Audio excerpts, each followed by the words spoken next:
Welcome my friends. तो अभी तक जो हम लोगों ने लर्न किया है, जो कॉन्सेप्ट्स हम लोगों ने समझे हैं वन डायमेंशनल मोशन में। एक मिनट, थोड़ा ये रोशनी क्यों आ रही है?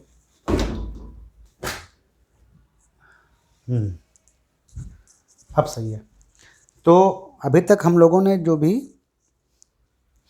कॉन्सेप्ट समझे हैं, motion along a straight line, okay. और हम लोगों ने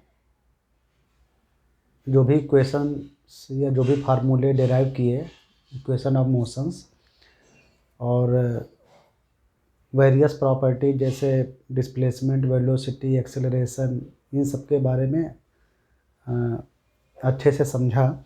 तो उनको थोड़ा और दिमाग में बैठाने के लिए क्या होता है कि हम लोगों को प्रॉब्लम सॉल्व करनी चाहिए। प्रॉब्लम्स मतलब कुछ प्रॉब्लम सॉल्व करेंगे तो आपका कॉन्सेप्ट और क्लियर होगा। कॉन्सेप्ट्स को अच्छे से पहले समझो, खूब अच्छे से।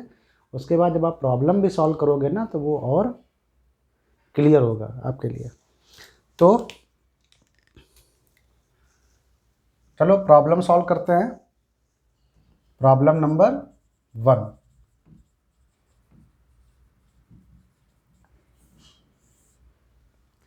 हमारे पास एक पार्टिकल है जो मूव कर रहा है, ओके।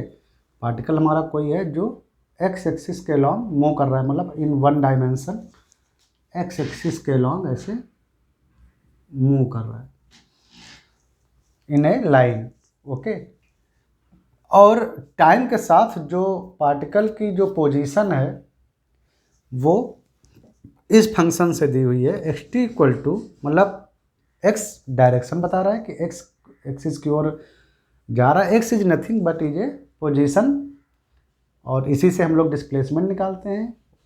और अभी मान लो हम ओरिजिन पे हैं, ओके। अब वो एक्स एक्सिस की ओर मूव कर रहा है। टाइम के साथ उसकी पोजीशन वेरी कर रही है, और वो हमको दिया हुआ है। ये एक प्रॉब्लम है जो मैंने नोट की है लिख के। अब इसको मैं इसमें लिख देता हूँ। टाइम के साथ, ये देखो, बस हो गया। और यहाँ पे पोजीशन हमारी मान लो मीटर में है। डिस्प्लेसमेंट जो भी होगा एक्स एक्सिस में वो मीटर में होगा, और हमारा जो टाइम है वो सेकंड में है, ठीक है। तो ये हमारा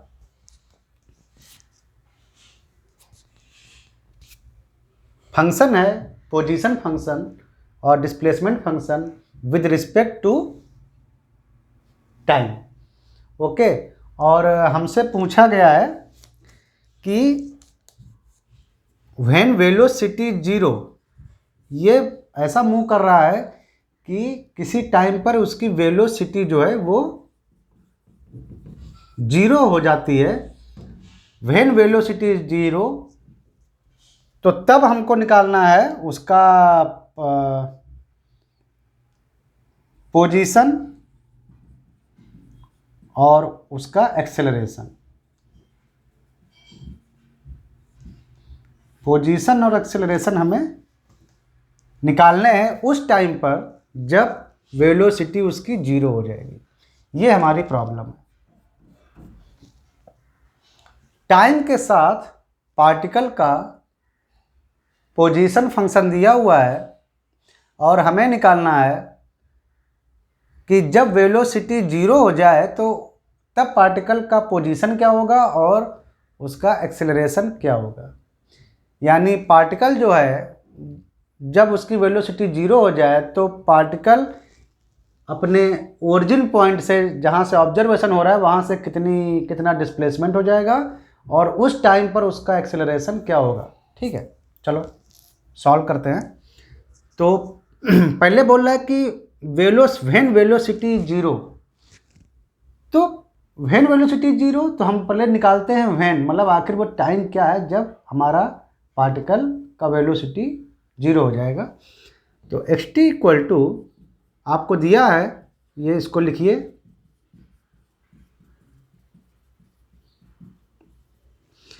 इसको इक्वेशन नंबर 1 डाल दीजिए। अब हम वेलोसिटी निकालेंगे। वेलोसिटी हम पढ़ चुके हैं क्या होती है, डिस्प्लेसमेंट का डेरिवेटिव dx बाई dt। तो ये कितना आ जाएगा, यानी कि इसका पूरे का derivative dy dt of time के रिस्पेक्ट में, इसको लिखिए आप।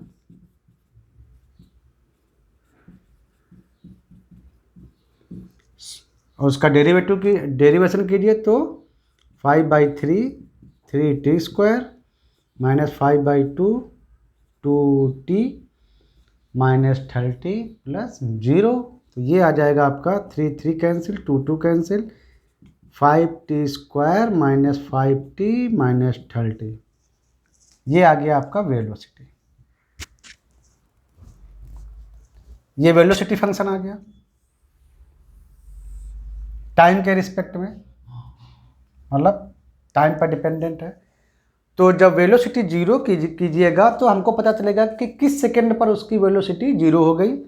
तो ज़रा जीरो रख के देखो, हम रखते हैं कि वेलोसिटी अब हमारी जीरो हो गई, तो मतलब ये function 5t² minus 5t minus 30 equal to 0। ज़रा इसको सॉल्व कर लो। कैसे सॉल्व करोगे, तो 5 से पहले कैंसिल भी हो जाएगा, t² minus t minus 6 equal to 0। अब t² minus 3t plus 2t minus 6 equal to 0। t common, t minus 3 plus 2 common, t minus 3 equal to 0। तो आपका ये आया t माइनस 3 और t प्लस 2 इक्वल टू 0। तो एक बार जब इसको जीरो रखेंगे, आप तो ये सब सॉल्व कर चुके हो, तो इससे t की दो वैल्यू आएंगी। एक आएगा जब इसको जीरो रखेंगे तो 3, और एक जब इसको जीरो रखेंगे तो t इक्वल टू -2। टाइम हमारा दिया हुआ है सेकेंड, एंड टाइम कभी भी नेगेटिव नहीं होता, टाइम सिर्फ पॉजिटिव होता है। तो हम इसको रिजेक्ट कर देंगे, केवल t इक्वल टू 3 सेकेंड ही लेंगे। यानी कि मोशन के 3 सेकेंड बाद हमारा जो वेलोसिटी है वो जीरो हो जाएगा। अब हमको मिल गया वो टाइम जब वेलोसिटी जीरो है, जब वेलोसिटी जीरो है t इक्वल टू 3 सेकेंड पे। तो उस टाइम पे हमसे पूछा है पोजीशन, तो पोजीशन देखो ये दिया हुआ था पोजीशन फंक्शन, तो इसी में टाइम रखो 3 सेकेंड इक्वेशन नंबर 1 में। तो आपका पोजीशन आ जाएगा time t equal to 3 second पे पोजीशन आ जाएगी आपकी 5/3, और टाइम की जगह पे 3 सेकेंड रखेंगे, 3³ माइनस 5/2, टाइम की जगह पे 3, तो t² माइनस 30 इंटू 3 और प्लस 8।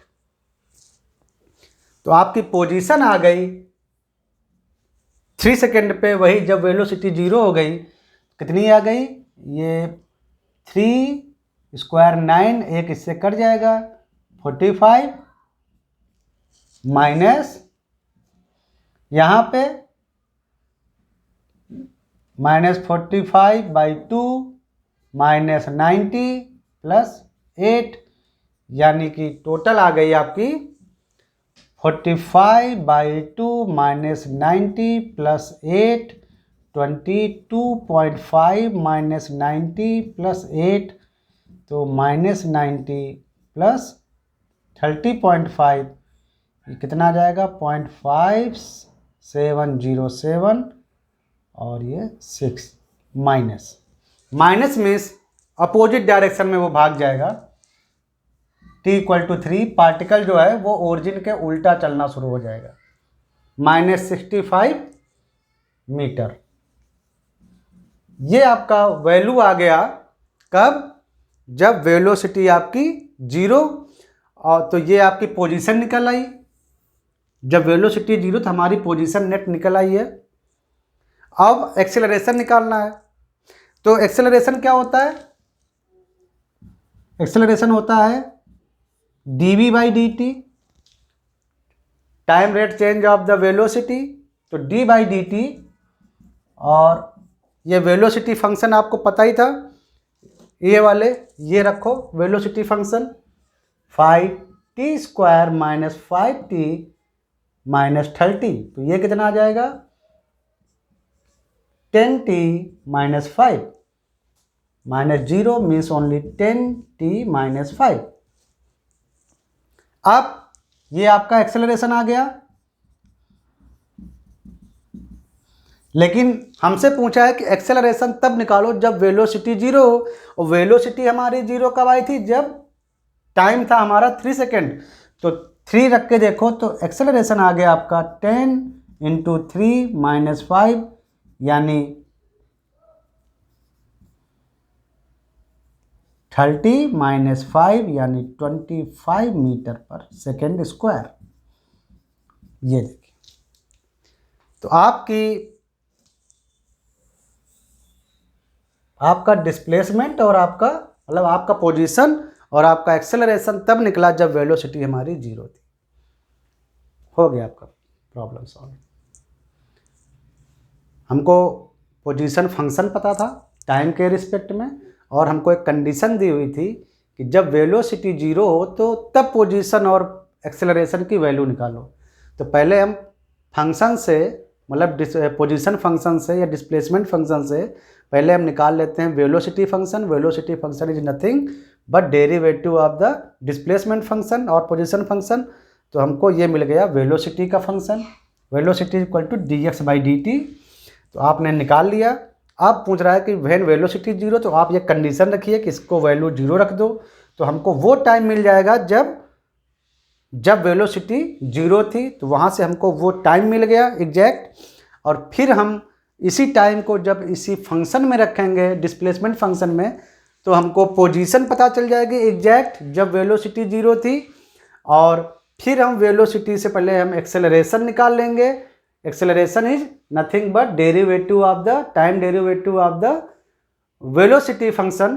तो आप रख दीजिएगा, तो यहाँ से मिल जाएगा आपको acceleration function with respect to time. और जब वेलोसिटी 0 थी तो हमको पता था कि टाइम कितना था 3 सेकेंड, तो टाइम की जगह पे 3 सेकेंड रखिए और आपको exact value of the acceleration मिल जाएगा जब हमारी वेलोसिटी जस्ट 0 पहुंची थी। ठीक है, तो ये तो प्रॉब्लम नंबर 1 हुआ, और ये आपको अच्छी तरह से समझ में आ गई होगी। ना हो तो उसको आप दोबारा एक बार देख लीजिए। अच्छा, वीडियो सब क्लियर आते हैं कि नहीं आते हैं? ठीक ही हैं, ठीक है। चलो प्रॉब्लम नंबर 2 सॉल्व करते हैं।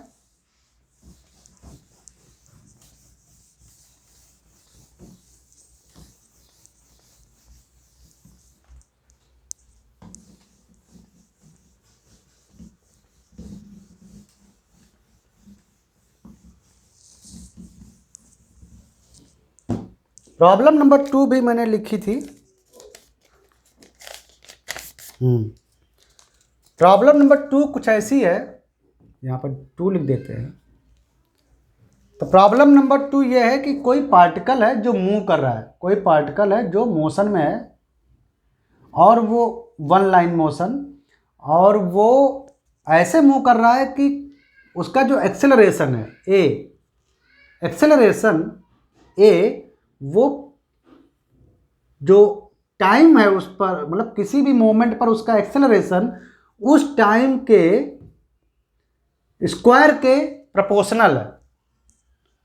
किसी भी टाइम पर उसका एक्सेलरेशन उस टाइम के स्क्वायर के प्रोपोर्शनल है। ये हमको एक कंडीशन दी हुई है। कोई पार्टिकल मूव कर रहा है या मोशन में है इन ए स्ट्रेट लाइन, और इस तरह से वो मोशन में है कि एट एनी मोमेंट वो इस तरह से मोशन में है कि its acceleration is proportional to the square of that moment यानी डेट टाइम। ये आपको दिया हुआ है। और आपको 2 और चीज़ें दी हुई हैं। नंबर 1, आपको एक चीज़ दी हुई है, कुछ और चीज़ें बता दी गई हैं कि जब टाइम 0 यानी इनिशियल पोजीशन पर, इनिशियल टाइम जैसे ही मोशन शुरू होता है, time t equal to 0 means initially उस पार्टिकल का पोजीशन था 24 मीटर, ओके, और second at time equal to 0 second, मतलब सेकेंड और मीटर में ही ले रहे हैं। और सेकेंड दिया हुआ है कि जब हम टी इक्वल टू 6 सेकेंड, यानी कि मोशन स्टार्ट होने के 6 सेकेंड बाद जब हम मेजर करते हैं तो हमको पोजीशन मिलती है 96 मीटर, और एक्स डायरेक्शन में वही लीनियर डायरेक्शन है तो मतलब एक्स को ही मान के चले हैं। और उस टाइम पे वेलोसिटी आपको मिली है 18 मीटर पर सेकेंड। ठीक है, तो आपसे पूछा है कि इस पार्टिकल का डिस्प्लेसमेंट फंक्शन टाइम के रिस्पेक्ट में क्या होगा, और इस पार्टिकल का वेलोसिटी फंक्शन इन टाइम के रिस्पेक्ट में क्या होगा। यानी हमको xt और vt यानी वेलोसिटी और डिस्प्लेसमेंट दोनों टाइम के रिस्पेक्ट में निकालने हैं। एक जर्नल उनके फंक्शन निकालने, एक जर्नल फंक्शन जो कि डिस्क्राइब करे उस पार्टिकल की मोशन को। पार्टिकल का मोशन हमें डिस्क्राइब करना है in the terms of the position और डिस्प्लेसमेंट यू में से, and in the terms of the velocity you में से। ठीक है, तो हमको ये सब निकालने हैं। बस पता इतना है कि एक्सेलरेशन जो है पार्टिकल का किसी टाइम पर एक्सेलरेशन उसके उस टाइम के स्क्वायर के प्रोपोर्शनल है। और ये दो चीज़ें हमको पता है कि इनिशियली उसका पोजीशन 24 मीटर था जब मोशन स्टार्ट होने लगा, और 6 सेकंड बाद जब मेजर करते हैं तो उस पार्टिकल का डिस्प्लेसमेंट जो था वो था 96 मीटर, और उस पार्टिकल की जो वेलोसिटी की जो वैल्यू थी वो थी 18 मीटर पर सेकेंड। और हमें निकालना है कि उस पार्टिकल का रियल में टाइम के साथ डिस्प्लेसमेंट और वेलोसिटी फंक्शन क्या है। ठीक है, तो स्टार्ट करते हैं।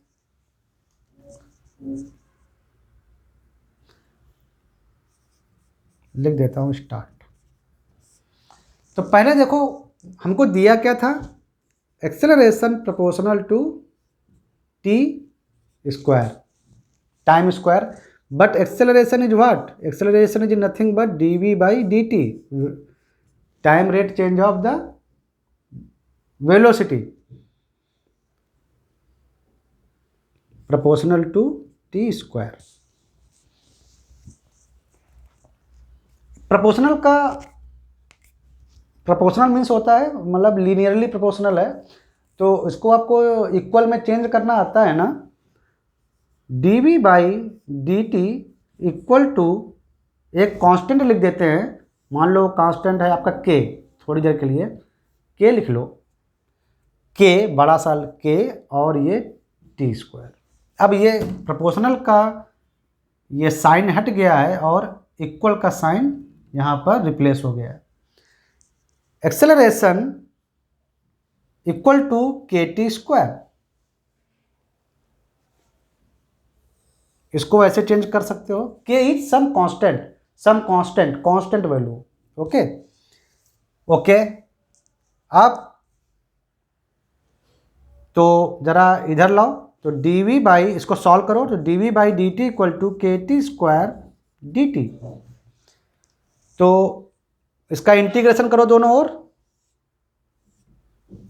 ऐसे हो जाएगा। तो velocity equal to k t square का इंटीग्रेशन और प्लस एक दूसरा कांस्टेंट आ जाएगा, मान लो c1। जानते ही हो ये सब करना आप लोग। इसको इक्वेशन नंबर मान लो a। But velocity is what, velocity is the dx by dt, time derivative of the displacement. तो v वेक्टर की जगह वेलोसिटी जगह पे आप लिख सकते हैं dx by dt equal to x is the position और डिस्प्लेसमेंट फंक्शन, तो k T cube by 3 plus c1। अब जरा केवल dx को इधर लिखो, तो k T cube by 3 plus c1 into D T. अब एक बार इसका दोनों तरफ इंटीग्रेशन कर दो तो कितना आ जाएगा, इधर केवल x आएगा। अब वेक्टर नहीं लिखते हैं क्योंकि टाइम डेरिवेटिव है, तो आप समझ ही जाते हैं। अब आपको सब पता ही है कि वेलोसिटी और ये टाइम और एक्सेलरेशन, ये सब टाइम नहीं, डिस्प्लेसमेंट, वेलोसिटी और एक्सेलरेशन, ये तीनों वेक्टर क्वांटिटीज हैं। तो जस्ट ऐसे ही आप लिख लीजिए, तो बार बार टी नहीं लिखेंगे। तो ये कितना आ जाएगा, k/3 और टी क्यूब का derivative t⁴ by 4 plus C1t और प्लस एक दूसरा कांस्टेंट आ गया C2। Equation number B. आपके पास दो इक्वेशन आ गए, एक वेलोसिटी के टर्म में और दूसरा डिस्प्लेसमेंट के टर्म में।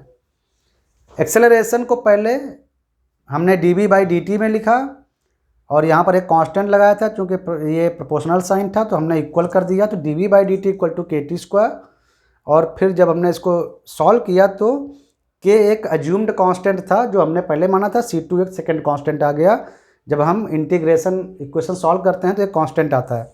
फिर इसी वेलोसिटी को हम लिख सकते थे dx/dt डिस्प्लेसमेंट के टर्म में। तो जब सॉल्व करेंगे तो हमको एक डिस्प्लेसमेंट फंक्शन मिला, ये C1 का जब इंटीग्रेशन करेंगे ओनली कांस्टेंट का तो टाइम आ गया वही, और फिर हमने एक दूसरा कांस्टेंट जोड़ दिया। हमारे पास टोटल 3 अननोन कांस्टेंट हो गए, एक k, एक C1 और एक C2। ओके, तो पहली कंडीशन लगाते हैं कि जब t = 0 सेकेंड था तो डिस्प्लेसमेंट हमारा था 24 मीटर। तो डिस्प्लेसमेंट का भी आपने इक्वेशन जो निकाला है, ये यहाँ पे पहली कंडीशन को रखिए। इक्वेशन नंबर बी, डिस्प्लेसमेंट है ना x, तो यहाँ पे टाइम t = 0 रख के देखिए क्या आता है।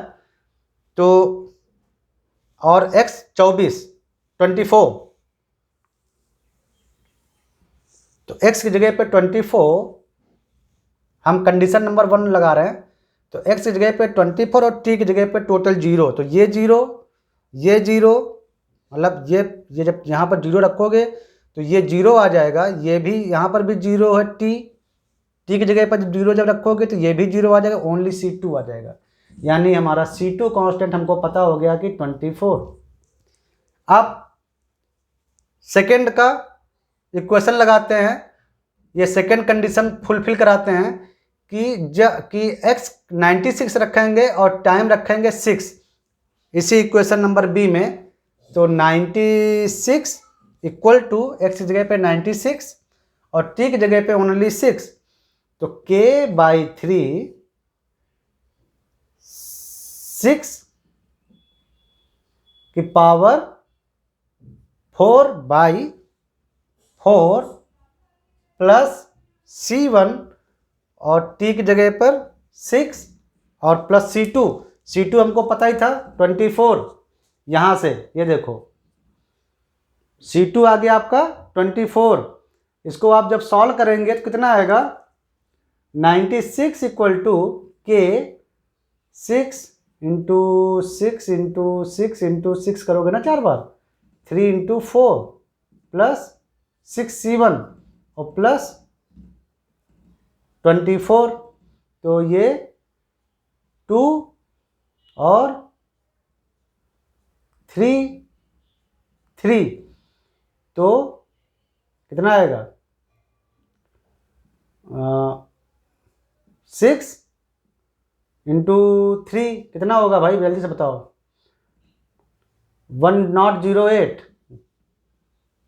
108 आया ना, इतना ही आएगा।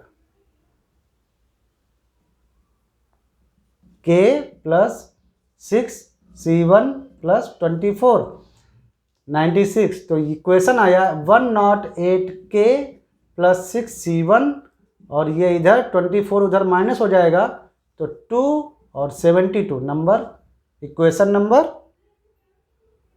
सी डाल देते हैं इसको, और सी है ना। और अब एक और कंडीशन थी कि t = 6 सेकेंड पर वेलोसिटी हमारी कितनी थी, 18 मीटर पर सेकेंड, और वेलोसिटी का फंक्शन ये था, ये वाला। तो यहाँ पे रखो वेलोसिटी की जगह पे 18 और टाइम की जगह पे 6, तो 18 इक्वल टू के 6 का क्यूब अपॉन 3 प्लस C1, ये आ गया 72 k plus C1 equal to 18, equation number D. अब ये देखो इक्वेशन नंबर सी और इक्वेशन नंबर डी देखो, 2 इक्वेशंस हैं और 2 अननोन है, के and C1। Equation number C देखो के C1 और इक्वेशन नंबर डी के C1। तो यहाँ से आप दोनों इक्वेशन आपको सॉल्व करने आते हैं, आप के एंड C1 निकाल लेंगे। मान लो सॉल्व करोगे तो आंसर आ ही जाएगा। मान लो के की वैल्यू आ गई, हम एज्यूम करते हैं टाइम से बचाने के लिए, बाकी आपको इक्वेशन सॉल्व करने तो आती है, लीनियर इक्वेशन तो सॉल्व आप लोग कर ही लेते हो। मान लो के की वैल्यू K1 की वैल्यू आ गई 12 और C1 की वैल्यू आ गई मान लो कुछ भी मान लो 8 मान लो। तो मान लो कि आपको ये दोनों इक्वेशन, जब आप सी इक्वेशन और डी इक्वेशन, ये इक्वेशन और ये इक्वेशन नंबर सी और डी जब आप सॉल्व करेंगे तो आपको ये के मतलब ये कांस्टेंट की वैल्यू और C1 दोनों की वैल्यू आपको मिल गई। के की वैल्यू आ गई 12 और C1 की आ गई 8 और C2 की आप पहले ही निकाल चुके थे यहाँ पर वैल्यू। तो आपको तीनों कांस्टेंट की वैल्यू पता हो गई हैं। तो आप किसी भी, तो आप ये देखिए, आपसे सिर्फ यही पूछा गया था ना वेलोसिटी फंक्शन, तो v आपका आ गया, वेलोसिटी आ गई, k की जगह पे वैल्यू रखिए यहाँ पे इक्वेशन नंबर 1 में 12 t³/3 प्लस C1 की जगह पे 8 यानी 4t³ + 8। ये आ गया आपका वेलोसिटी फंक्शन। और पोजीशन फंक्शन आप इससे निकाल लीजिए किसी भी टाइम पे। तो k की जगह पर वही वैल्यू, कांस्टेंट की value 12/3 into t⁴/4 plus C1 की जगह पे 8 t और C2 की जगह पे 24। ये देखो इसमें इक्वेशन नंबर बी में रखा k, C1 और C2 सबकी वैल्यू, तो हमारे ये तो कट गया, मान लो t⁴ प्लस 8t और प्लस 24। ये आ गया आपका displacement in the terms of the time. यही आपसे पूछा गया था कि पार्टिकल का वेलोसिटी फंक्शन निकालो और पार्टिकल का पोजीशन फंक्शन निकालो। ठीक है, तो हमारे पास क्या था, हमसे ये जनरल इक्वेशन पूछे गए थे कि हमें फंक्शन निकालने हैं वेलोसिटी और टाइम के, वेलोसिटी और पोजीशन के। हमको कुछ नहीं पता था, हमको शुरू में बस इतना पता था कि मोशन इस टाइप की हो रही है कि किसी भी मोमेंट पर उसका एक्सेलरेशन पार्टिकल का टाइम के स्क्वायर के प्रोपोर्शनल है। जिस जो वो टाइम है, जिस टाइम पर मेजरमेंट किया जा रहा है, उस टाइम पर उसका जो एक्सेलरेशन होता है वो उस टाइम के प्रोपोर्शनल है स्क्वायर के। तो इसी का यूज करेंगे। यहाँ पर अपने आप एक प्रोपोर्शनल निशान हटा देते हैं, ये वाला साइन, और के लगा देते हैं। के इज सम कांस्टेंट, के इज सम कांस्टेंट, हमको पता नहीं है, बस हम इसका यूज करेंगे। के इज सम कांस्टेंट। और फिर एक्सेलरेशन को हम जानते ही हैं, वेलोसिटी के टर्म में लिखा जा सकता है dv/dt। तो इसको जब हम इंटीग्रेट करेंगे तो एक कांस्टेंट दूसरा आ जाएगा और ये इक्वेशन नंबर ए बन जाएगा, जो कि वेलोसिटी का जनरल टर्म है। अब वेलोसिटी तो हमको पता चल गई, यही हमसे पूछा जा रहा था कि velocity with respect to time क्या है, लेकिन हमको बस अभी ये नहीं पता है कि ये कांस्टेंट की वैल्यू कितनी है। अभी इसको छोड़ देते हैं। फिर वेलोसिटी को पोजीशन के टर्म में, वेलोसिटी इज dx/dt पोजीशन के टर्म में लिख सकते हैं। तो ये हमारा डिस्प्लेसमेंट फंक्शन हो गया या पोजीशन फंक्शन कह लीजिए, ये मिल गया।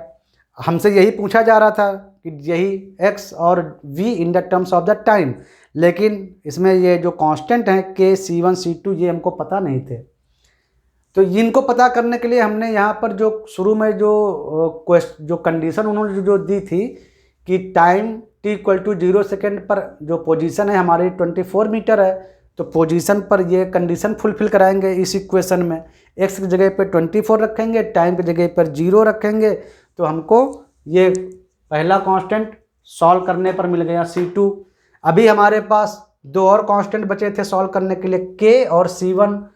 तो दूसरी कंडीशन लगाएंगे, टाइम रखेंगे 6 सेकेंड हमने 6 सेकेंड टाइम रखा और x दिया हुआ था कि x इक्वल टू 96 मीटर है, तो हमने देखा कि डिस्प्लेसमेंट फंक्शन यही था। यहाँ पर 96 रखेंगे x की जगह पे, टाइम की जगह पर 6 लेकर सॉल्व करेंगे तो हमको ये एक इक्वेशन मिल गई k और c1 में।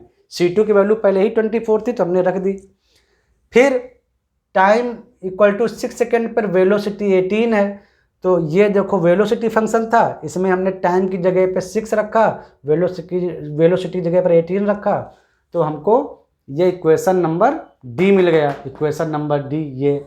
अब ये सी और इक्वेशन नंबर डी में देखिए दोनों लीनियर इक्वेशन है, सॉल्व कर सकते हो। और only 2 equation 2 unknown, what's are unknown, k and c1, दोनों को सॉल्व किया तो यहाँ से हमको k और c1 की वैल्यू आप निकाल लेंगे। हमने ज्यूम कर ली थी कि यही वैल्यू ऐसे ही आएंगी, आप सॉल्व कीजिएगा दोनों लीनियर इक्वेशन।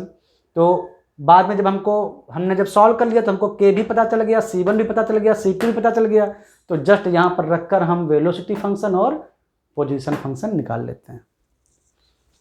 ठीक है, तो ये हुआ आपका प्रॉब्लम नंबर 2। इससे आपको काफ़ी हेल्प मिली होगी क्वेश्चन सॉल्व करने की। अब चलते हैं प्रॉब्लम नंबर 3।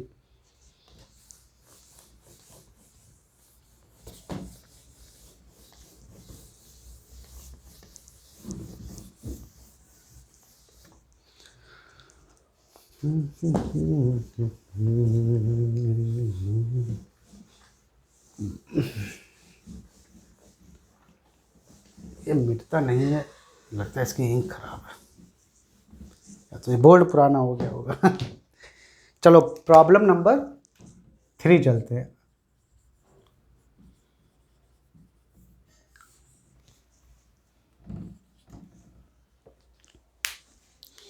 प्रॉब्लम नंबर 3 कुछ ऐसा है कि हम ग्राउंड पे खड़े हैं, देखो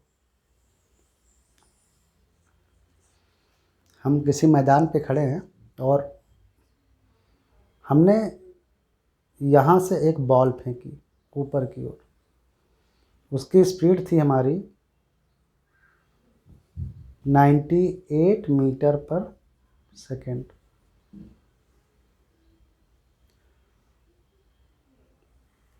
ऐसे गई और ऐसे वापस यहीं पर गिर पड़ी। ऐसे गिरना तो उसको उसी लाइन पे चाहिए था, लेकिन हवा हिला देती है तो ये इधर साइड में कहीं गिरती है बॉल। कभी भी देखिए वो अपनी जगह पे नहीं आती, बिकॉज द एयर फ्रिक्शन जो है ना, वो एयर वेलोसिटी जो है वो फोर्स लगाती है इधर उधर और फ्रिक्शन भी जनरेट होता है एयर से, तो इधर उधर खिसक जाती है। पर अभी हम ये मान रहे हैं कि यहाँ पर कोई फ्रिक्शन नहीं है एयर का और ये बिल्कुल वैक्यूम है, इसके मोशन पर कोई मतलब कोई ऑब्स्ट्रक्शन नहीं आ रहा है, कोई इस पर प्रॉब्लम नहीं आ रही। ठीक है, तो यहाँ से पार्टिकल चला हाई पोजीशन पर गया और वापस यहाँ पे गिर पड़ा। 98 मीटर पर सेकंड की स्पीड से हमने इसको इनिशियली यहाँ से फेंका था। जब हमने फेंका था इस बॉल को तो वो 98 मीटर पर सेकंड की स्पीड से फेंका था। तो हमको निकालना है कि कितनी हाइट तक जाएगी। ठीक है, पहले कितनी हाइट तक जाएगी,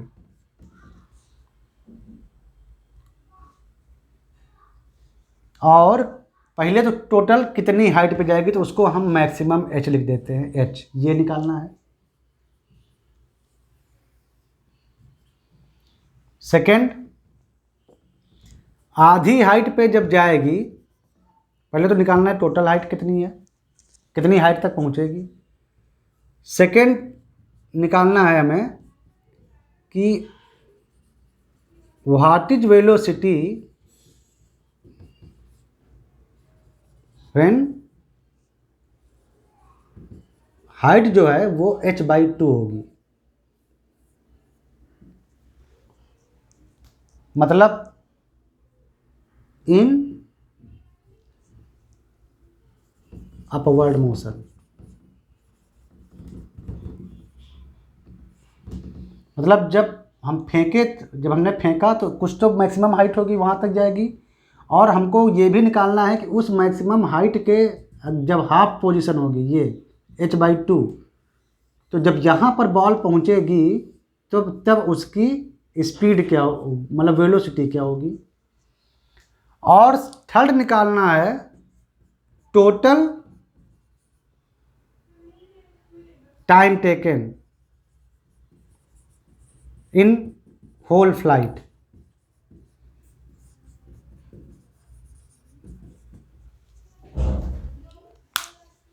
टोटल ऊपर तक जाके नीचे तक आने में टोटल टाइम कितना लगा, ये निकालना।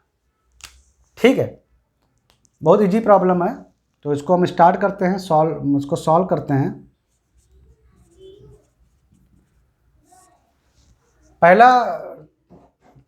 पहला चीज हमें क्या निकालना था, टोटल मैक्सिमम हाइट। कैसे निकालोगे? अभी हमको पता क्या क्या है, हमको पता है इनिशियल वेलोसिटी। कितनी इनिशियल वेलोसिटी? देखो पहले ही मैंने बोला गलत ना हो इसलिए वेक्टर का थोड़ा इस्तेमाल किया करो। एक्स एक्सिस की ओर एक्स और ऊपर की ओर वाई ऐसे होता है, यही तो है ना ग्राफ। तो जब हम मैदान पे खड़े हैं तो मान लो मैदान के इस साइड में है हमारा आई कैप यानी आई डायरेक्शन, और हाई स्काई की ओर जे डायरेक्शन। ये देखो जे कैप, मतलब हम ऐसे खड़े हैं, आप किसी ऐसे हम देख रहे हैं ऐसे, तो ऐसे आई मान लो और स्काई की ओर जे मान लो, तो हम जे कैप रखेंगे। वाई डायरेक्शन मान लेते हैं तो जे कैप रखेंगे। तो जो इनिशियल वेलोसिटी है पार्टिकल की वो है 98 मीटर पर सेकेंड, लेकिन पॉजिटिव जे डायरेक्शन में। ओके, और क्या क्या पता है?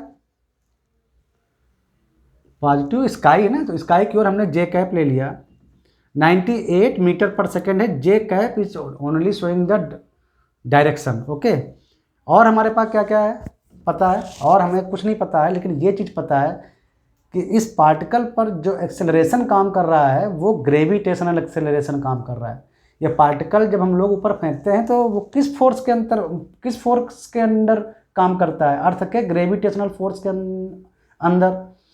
तो उस पर जो एक्सेलरेशन लग रहा है वो यहाँ पर जी लग रहा है। तो जी को आप लिख सकते हो जी बार, मतलब वेक्टर होता है ना, एक्सेलरेशन वेक्टर क्वांटिटी है। तो जी की वैल्यू आपको पता ही है 9.8 मीटर पर सेकेंड स्क्वायर। यहाँ पर मान लो, हाँ यहाँ पे एक्सेलरेशन का डायरेक्शन किधर होगा, ये अर्थ है ना, तो जस्ट स्काई के अपोजिट। हम स्काई में ऐसे जाते हैं और जी ऐसे काम कर रहा होता है। एक्सेलरेशन जो है अर्थ का वो अर्थ के सेंटर की ओर काम कर रहा होता है, तो उसको लिखेंगे माइनस जे कैप ऐसे। मतलब जो जी है वो ऐसे काम कर रहा है। जी 9.8 मीटर पर सेकेंड स्क्वायर होता है वो अर्थ के ओर, ठीक है। और जो मोशन हो रहा है वो स्काई की ओर। इनिशियल वेलोसिटी ऊपर, जी नीचे, तो ये लिख देंगे। ठीक है, अब बताओ क्या करेंगे, सोचो। जब हमारा पार्टिकल, देखो जब हमारा पार्टिकल सबसे हाई पोजीशन पर पहुंच जाएगा तो वहां पर वो स्टॉप हो जाएगा। वहां पर उसकी अपवर्ड वेलोसिटी जो होगी वो जीरो हो जाएगी। भाई अब पहले बड़ी तेज़ी से फेंका 98 मीटर पर सेकंड, खूब तेज़ी से जाएगा ऐसे ऐसे गया ऐसे गया, और फिर एक पॉइंट जो हाईएस्ट आएगा वहाँ पर ये अपवर्ड मोशन जीरो हो जाएगा। फाइनल वेलोसिटी जीरो हो जाएगी ऊपर की ओर वाली।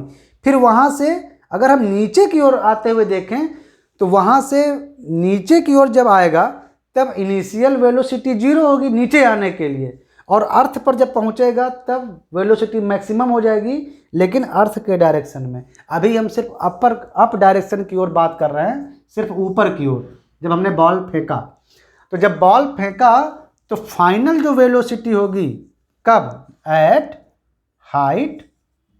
मैक्सिमम हाइट, एट मैक्सिमम, जिसको पूरा लिख देते हैं, एट मैक्सिमम हाइट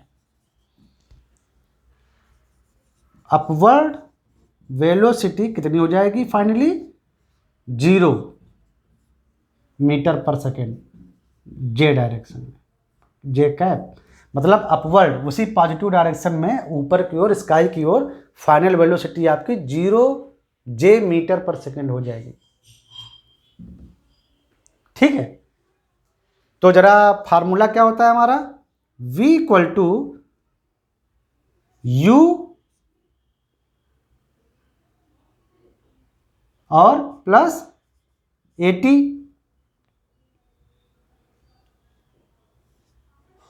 यही तो होता है। लेकिन यहां पर ग्रेविटेशनल फोर्स काम कर रहा है तो एक जगह पर केवल g लिखना है। अब आप इसमें वैल्यू रख सकते हो, फाइनल वेलोसिटी जो होगी आपकी 0 जे, इनिशियल वेलोसिटी 9.8 मीटर पर सेकंड नहीं लिखते हैं, सब कुछ मीटर और सेकंड में ही है, तो 9 मीटर जे कैप माइन और प्लस जी की वैल्यू 9.8 माइनस जे कैप और ये टाइम टेकन टी सेकेंड, तो ये आ जाएगा ना, इधर आ जाएगा तुम्हारा भाई 0 जे सब में है कट जाएगा वो पूरा 9.8 और ये माइनस आ जाएगा 9.8 टी आ जाएगा, 9 इनिशियल वैल्यू 98 थी, 9.8 नहीं थी, तो टी आ जाएगा टोटल 10 सेकेंड। तो सबसे मैक्सिमम पॉइंट तक जाने में टाइम लेगा 10 सेकेंड। पहले तो ये हमको पता हो गया कि मैक्सिमम पॉइंट तक जाने में टाइम लेगा 10 सेकेंड। तो अगर कोई रेजिस्टेंस एयर का नहीं है तो वहाँ से भी वैसी ही वेलोसिटी है, इनिशियल वेलोसिटी है 0 और फिर नीचे आकर मैक्सिमम स्पीड पकड़ेगा तो 10 सेकेंड फिर लेगा, यानी टोटल जो ट्रैवलिंग टाइम है वो 10 जाने में हाईएस्ट पॉइंट तक और वापस 10 आने में, यानी total time taken is the 20 second.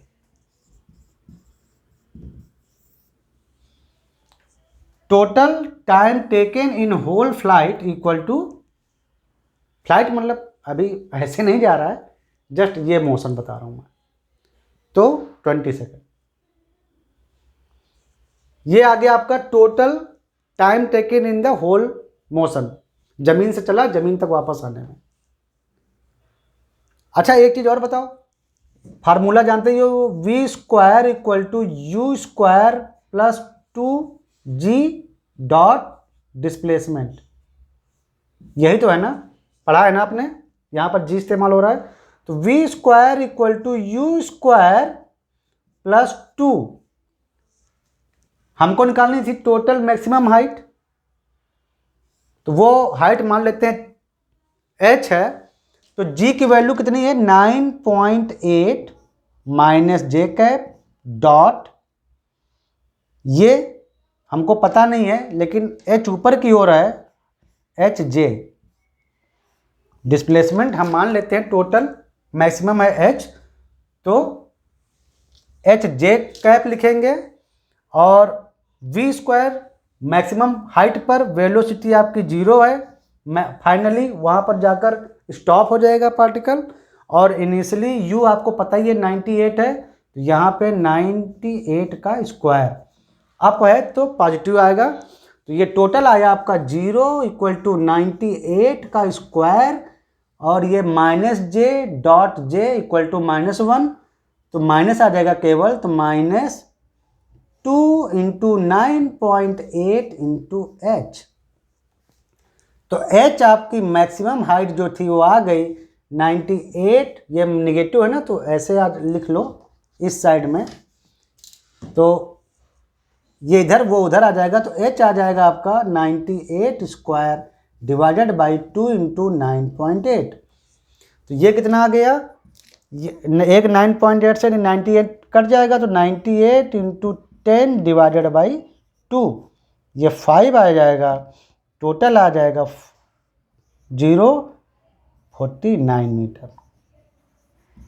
Maximum height जो जाएगा पार्टिकल वो 490 मीटर जाएगा, वो हाइट पे 490 मीटर हाइट पे वो जाएगा,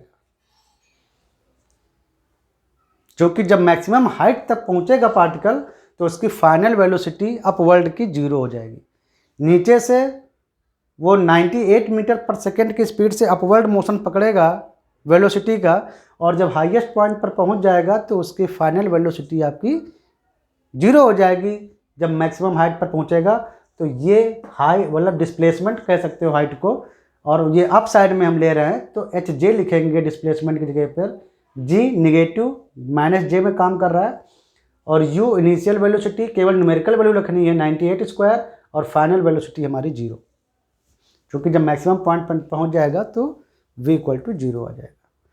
तो हमको मिल गया कि मैक्सिमम हाइट जो थी वो इतनी थी, मैक्सिमम हाइट। दो चीज़ें पता चल गई, एक मैक्सिमम हाइट कितनी जाएगी और ये टोटल टाइम। अब हमको एक और चीज़ हमारी रह गई है, जरूरी नहीं कि आप पहले ये सब करें, आप जैसे चाहो वैसे सॉल्व करो। वाट हम पहले इसको सॉल्व कर दिए, फिर इसको सॉल्व कर दिए, अब सेकंड नंबर पर आ रहे हैं। What is velocity when height h/2 in upward motion. अब पूछ रहा है कि अगर ये आधी अपनी मैक्सिमम ऊंचाई तक पहुंचा होता पार्टिकल जब, तब उसकी वेलोसिटी कितनी होती, तो निकालेंगे। यहां तक तो आपको समझ में आ गया ना।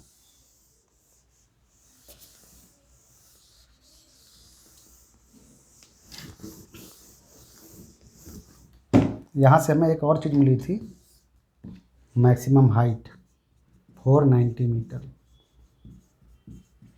ओके, अब हमें निकालना है कि जब वो h/2 यानी मैक्सिमम हाइट की आधी तक पहुंचा होगा पार्टिकल, तब उसकी वेलोसिटी कितनी होगी।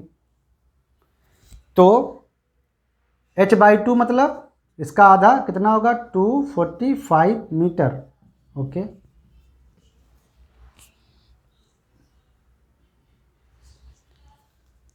तो नेट डिस्प्लेसमेंट इतना, अभी इतने डिस्प्लेसमेंट तक हमको पहुंचाना है ऊपर, और फाइनल वेलोसिटी निकालनी है। तो इसको तो फार्मूला वही, final velocity equal to u square plus 2g dot displacement.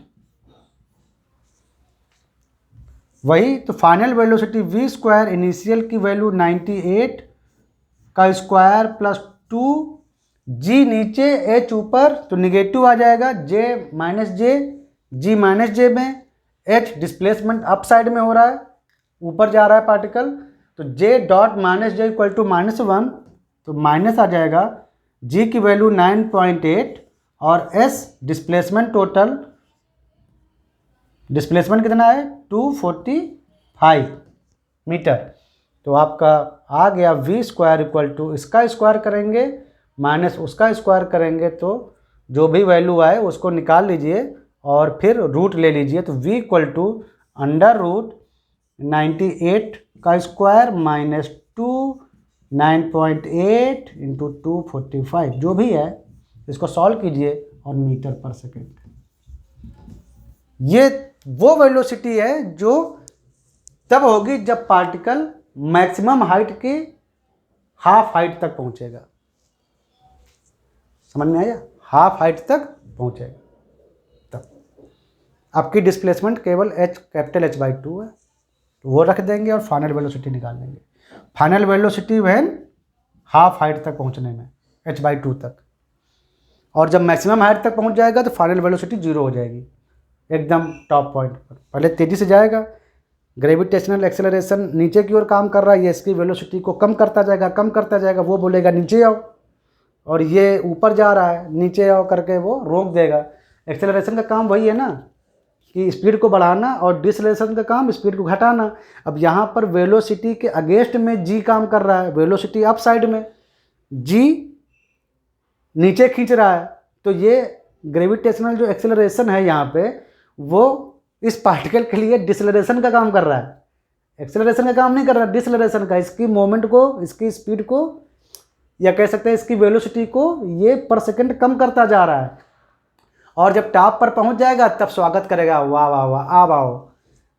फिर जब वो वापस आएगा तो बहुत तेज़ी से उसको खींचेगा, क्योंकि तब उसकी डायरेक्शन और जी एक्सेलरेशन की डायरेक्शन जो ग्रेविटेशनल है उसकी सेम हो जाएगी, उसको तेज़ी से खींचेगा, ऊपर जाने पर रोकेगा। तो जब अपवर्ड मोशन हो रहा है तो यही जो जी है आपका, ये एक्सेलरेशन जो ग्रेविटेशनल है वो डिसलेरेशन का काम करेगा, और जब डाउनवर्ड आएगा तो यही जी एक्सेलरेशन का काम करेगा। अच्छा एक चीज़ और मैं बताता हूँ, आपके तीनों चीज़ें सॉल्व हो गई।